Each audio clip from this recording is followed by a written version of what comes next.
What made you the guy that you are today, from struggling in Harlem, troublemaker, to a social activist, and the respected MC that you are today? Man. Like, what made you? I think that it's never really one thing, you know? Like, you have to understand, for me, I think that activism played an incredibly huge role, not just in my life growing, but also, I think, in my childhood. Like, I saw a lot of different things, and by different things, I mean that I didn't just get an American experience, that I had the experience of going to South America and seeing what poverty really looked like. You know what I mean? I think it's a very basic premise, but I think in the United States, like, for example, even when I did the orphanage in Afghanistan, people there were saying, well, how come you're not doing anything here? And I said, I do lots of things here, but the difference between here and there is that there is no safety net that exists in that country. You know, people in America, they're desensitized to the point where you say, hey, you know, someone's homeless. And you think in your mind, or people prejudge and they say, oh, that person's probably a drug addict. They messed up their life. They did something to put themselves in that position, right? But even in a desensitized place like America, if they saw a homeless child, that's very striking to people there. That would be, right? Because it's harder to say, hey, you did something wrong. You know, you shouldn't have been born to those parents, or you know what I mean? He didn't do anything to be thrown out in the street at 5 years old. You know, you're not lost, you're homeless. That's different. That would strike them as insane. Someone, even a heartless killer, would be like, man, someone's got to do something. You know, and I think that for me, having that dual experience of knowing that there are places in the world that have it even worse than this. You know, when my students ask me about something, they say, I want to learn about something. I said, okay, well, how about this? Here's the start. As oppressed as you are, when people ask me, you know, my people are oppressed. You know, we've been destroyed. We feel like we're being caged by society. I said, okay, do me a favor. Go look through history. This is your first assignment. And find me a people that had it worse than yours. And if you don't think that they exist, then you're a fool. Because you still exist and your people still exist, don't you? But there are people in this world who don't exist anymore. Yeah. Civilizations, entire people who were wiped out. That's powerful stuff, really. Man, I never imagined having to hear you in an actual conversation like that, like I hear you in your songs. And that brings us to our next question. Like it must be hard to transform all that knowledge backed up by facts in clever, catchy rhymes, as you do. Like, what does it take for you to make an album? Obviously, it takes a long time, right? I think for me, it takes a combination of things. I don't just start rapping about things that happen because it's popular or something. You know, I'm not going to turn it into a punchline. It has to be well researched. Like, people said to me, you know, when the quote unquote Arab Spring started, they said, oh, Technique, you know, you're going to do it. And I said, we don't know if this is real. You know, we don't know if this is real. You have a dictator out of power. Do you think the United States will hand over Egypt, Israel's neighbor, to a Muslim Brotherhood or other people? No, there's going to be some sort of transfer of power that continues to take place. I was like, do you think that we ever just lose assets like that? No, I think that at some point we have to study what this actually turns into, which is the difference. Like, in terms of 9/11 or Volume 2, Volume 2's other subjects, like spying on people. I mean, I was called a conspiracy theorist because I talked about things that were really happening. And later on in hip-hop, people definitely have apologized to me. And, you know, there were lots of publications that were like, you know, well, Technique was actually right about a lot of this stuff. They said, you know, my big conspiracy theory, brother, was that, you know, the Iraq War was fought for fake reasons, which just turned out to be true. I also told people that the government was spying on them, reading all of their emails and listening to all their phone calls. And it wasn't because I'm a prophet from God, brother. No, it was because I saw them doing it to the people with least power in the world. I saw them doing it to people who lived in a ghetto, right? Black and brown people who were living in a ghetto, and the police, in order to be lazy, to not do real police work and violate their rights, would listen to their phone conversations on a little radio thing. They would find a way to tap into the phone somehow. Illegal wiretapping. I said, if they can do this to the least of the people, they're just testing the system to see if they can do it to the most powerful person, right? Can you rape a baby in public? No. Not even a poor person's baby. Not even a terrorist baby. No. But you could blow them the fuck up, can't you? Yep. And it seems they're pushing morality to the extreme that they can under the guise of civilization.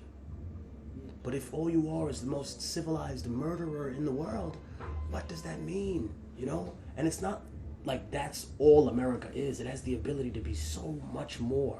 And I think that the rhymes and the music that I've done is focused into something in that vein to say not just America, but we as a human race are capable of so much more than just being a weapon.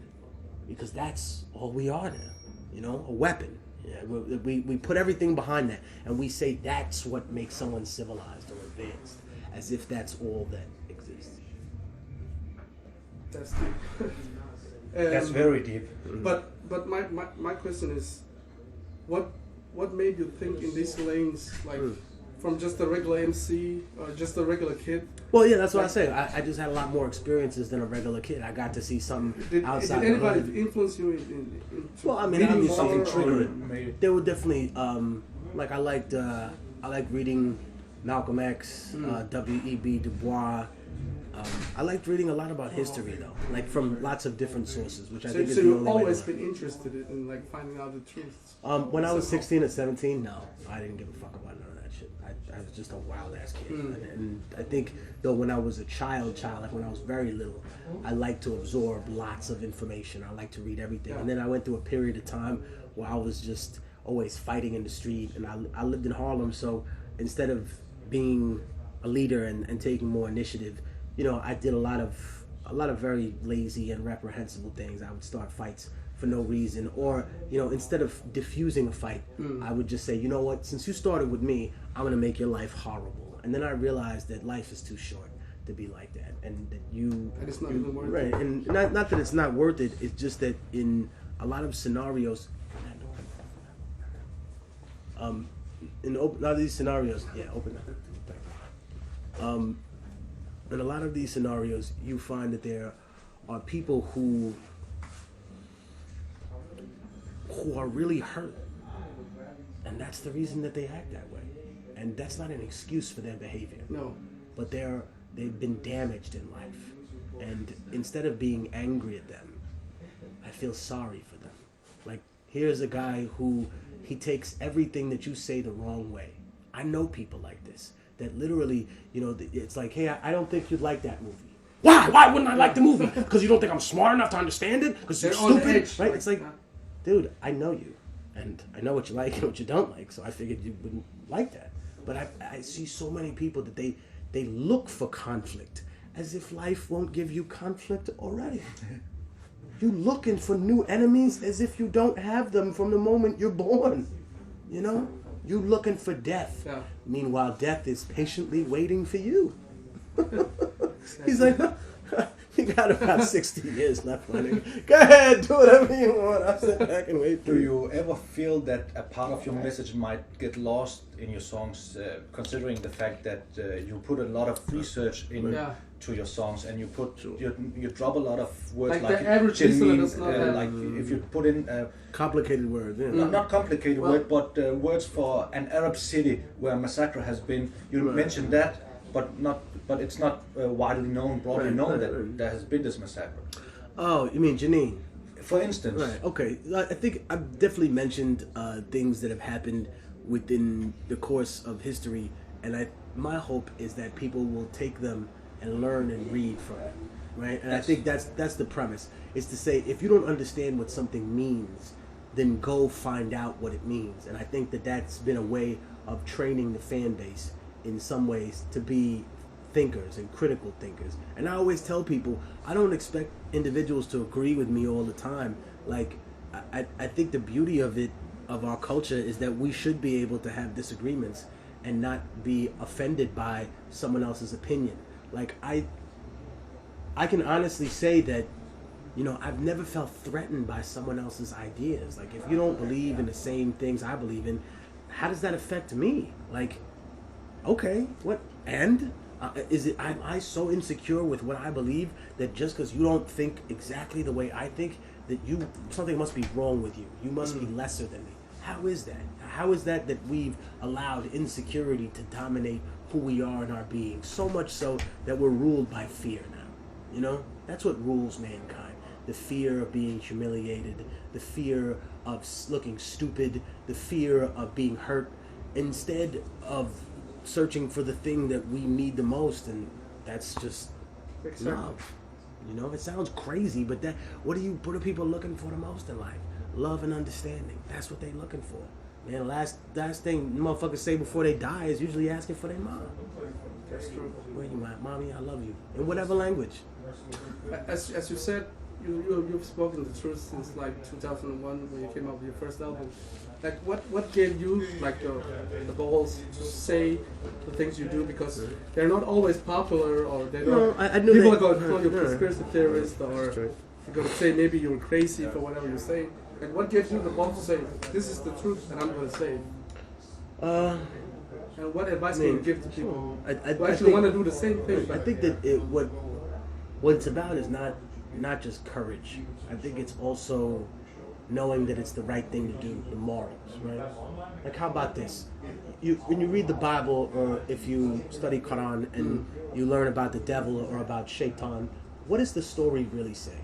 It says that if you have great power, infinite power, strength like you wouldn't believe, you know, and devil's God's right hand for eternity until mankind comes and he brings a line between, right? Or if you're a creature of smokeless fire that exists in a vacuum and can do anything, like a fucking powerful genie, you know, like there is in Aladdin, where without the fucking bands, where he's like the most powerful shit in the world. Yes, and you have great wisdom, you know? You have all the wisdom of all the holy books and all the religions that have come before and after. You know the beginning and the end of mankind. But what good is all the power and all the knowledge and wisdom if you have no moral?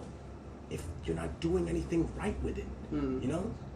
That's the interesting part. That's the juxtaposing of science and faith. For example, with science, you don't have to believe in it for it to be true. In religion, you have to believe in it for it to be real for you, right?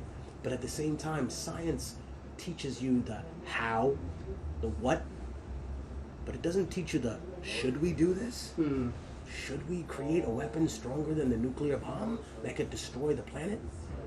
We can mine gold from the moon, but should we be drilling in the moon? What? Do you know what consequences there could be on Earth, right? I mean, if there was gold on the moon, right? But that's what I mean. It doesn't tell us the should we do this, which is the problem. And I think that religion tried to answer that for a lot of reasons, but then unfortunately religion, ever since its creation of it on all levels, whether it was Abraham, Moses, whether it was Muhammad, peace be unto him, or it was Jesus Christ, the only reason that these three religions specifically have expanded in our world is because they fell into the hands of lesser men who wanted to forcibly convert all people. And that's something that all three of them need to understand in some way, shape, or form. That you either have the land that you live on because you killed someone and took it from them, or you have the power base that you have because you told someone else that their God was inferior to yours. And you warred with them enough for them to say, okay, fine. And that's true of the world. And I think that when people look at that sort of thing, and I looked at that, I said, what's the moral, right? What you said is the balls to say this. It's not a question of the balls. It's the principles, the moral to say this is the right thing to do. This is the right thing to say. Like, even take his shirt that says Gaza. People ask me all the time, are you a big supporter of Palestine? I said, and even if someone asks me in a way that I don't think is, are you a big supporter of Palestine? I'm like, no, but I'm a big supporter of human rights. And I'll put it to you this way. If it was the other way around, and it was the Palestinians with the nuclear weapons, and the planes from France, right, and the planes from England, and the weapons from America, and all the major countries willing to back them, and it was the Israelis who were living in Gaza in that horrific open-air prison, and then having their land slowly ripped away from them, and that I would be on the side of the Israeli people, of course. But it's not like I want them to be destroyed. I mean, look at Native Americans. Would it be right for Europeans to give them their land back and get the fuck on out? Yeah, but it's not going to happen, right? It's impossible. Would it be right for them to get all their land back and then go back to Europe. Yeah, but that doesn't exist for them because they've never had a real conversation in that scenario about what the actual moral of the story is. Not just the moral of the person, but now we expand. The moral of the story is that there are two people colliding in that area who are not natural enemies.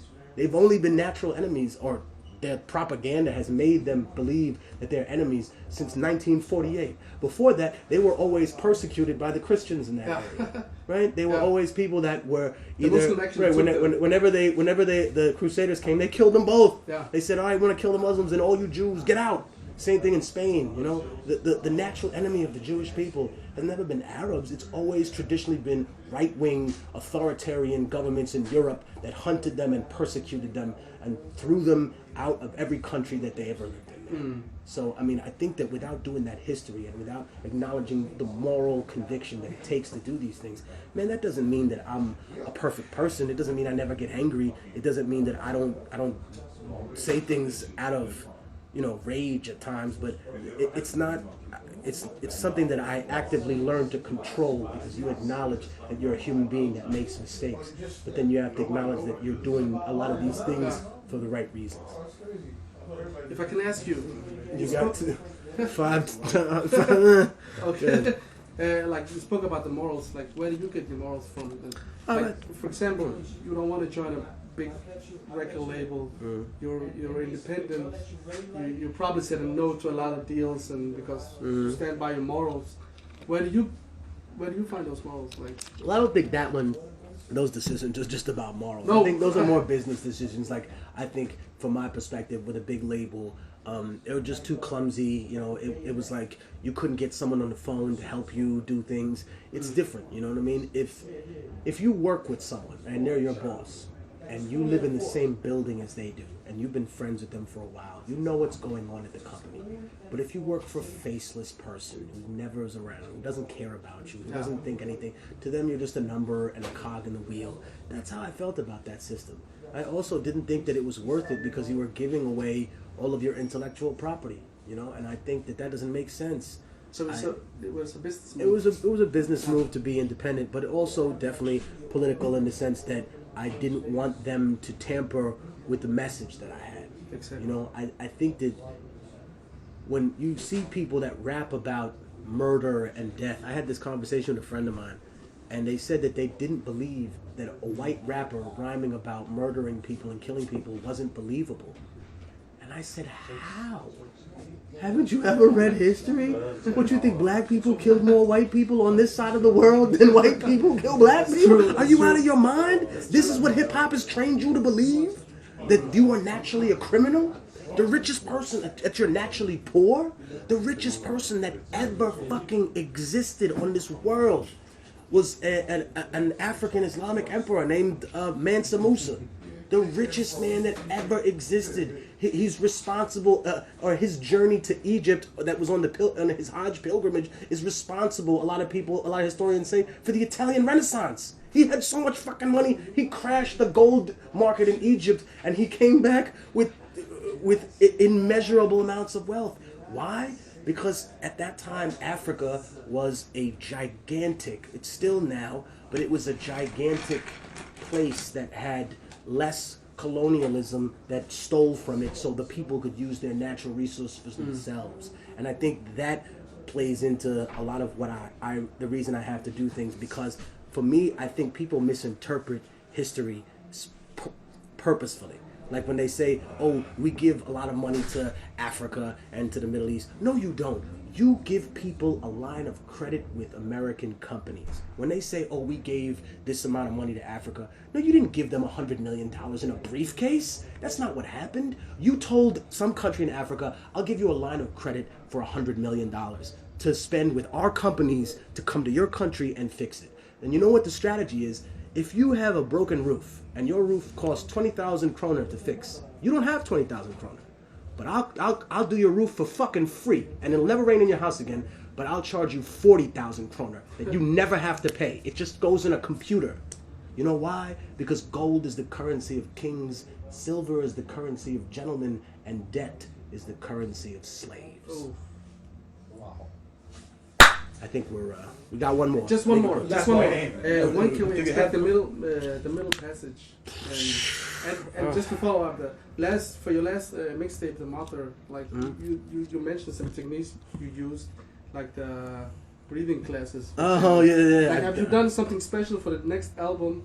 I used a lot more live instrumentation. Like I have a lot more musicians on there, and I wanted to get back to that. You know, I think that there's a real problem with the way that we interact with music, and instead of sampling soul and sampling jazz, which is the origins of where hip hop comes from, a lot of on the blues, right? All this music, we lost that, and the greedy record company said, no, we don't want them to do that. That's too close to what, you know what I mean? They're afraid of the music and the message. They're afraid of a thinking population. So to me, it is incredibly important to get that message out however I can. So I put it out for free for everybody, and it was an incredible success. We had 1.8 million downloads, you know, and that's just the download. So I don't even know who really heard it, but it got into so many different people's hands. And I felt like since they had been waiting so long for the middle passage, why not give them something for free? And, you know, I felt like it was really worth the effort. Now, I think I'll do a Martyr 2, but it'll be a short one, like an EP after the middle passage, which hopefully comes out at the end of the year. Oh, Great. thanks a We'd lot. like for to your thank you time. for this opportunity. Thank you Mo. very much, brother.